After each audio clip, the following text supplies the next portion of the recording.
আমি বিশ্বাস করি যে আগামী দিনে যারাই এই রাষ্ট্র পরিচালনার দায়িত্বে আসবে তারাই এই প্রবাস প্রত্যাগত শ্রমজীবী মানুষের জন্য আরও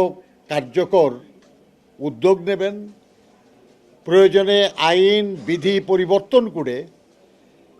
তাদের মর্যাদার জীবনযাপনে সহযোগিতা করার ব্যবস্থা নেবেন। যারা বাইরে কাজ করে এসেছেন তাদের যে অভিজ্ঞতা, তাদের যে সীমিত সম্পদ,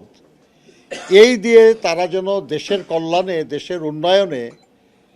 অবদান রাখতে পারেন, এই সুযোগ তাদেরকে যাতে দেওয়া হয়, সেটার জন্য আপনারা এখন থেকেই কিছু পরিকল্পনা নিন, কিছু প্রস্তাবনা তৈরি করুন, যাতে করে যারাই দায়িত্বে আসবে তাদেরকে আপনারা বলতে পারেন যে আমরা চাই যে প্রবাস প্রত্যাগত শ্রমজীবী মানুষের জন্য রাষ্ট্র এই কাজ করুক। এইসব যদি না করতে পারেন তাহলে এই ধরনের সংগঠন বানার কোনো দরকার নাই। সবাই প্রবাসীদের জন্য কথা বলে, আপনারাও আর 10 জনের মতো শুধু কথাই বলবেন, তাহলে সংগঠনের কোনো প্রয়োজন নাই। আমি অনুরোধ করব যে এখন থেকে 1 বছর, 2 বছর, 3 বছর পরে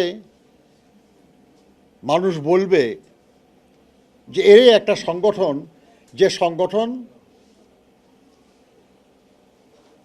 প্রত্যাগত বা প্রবাস প্রত্যাগত শ্রমজীবী মানুষের জন্য আসলেই কিছু ভালো কাজ করছে এবং এই সংগঠনটাকে সহযোগিতা করা দরকার।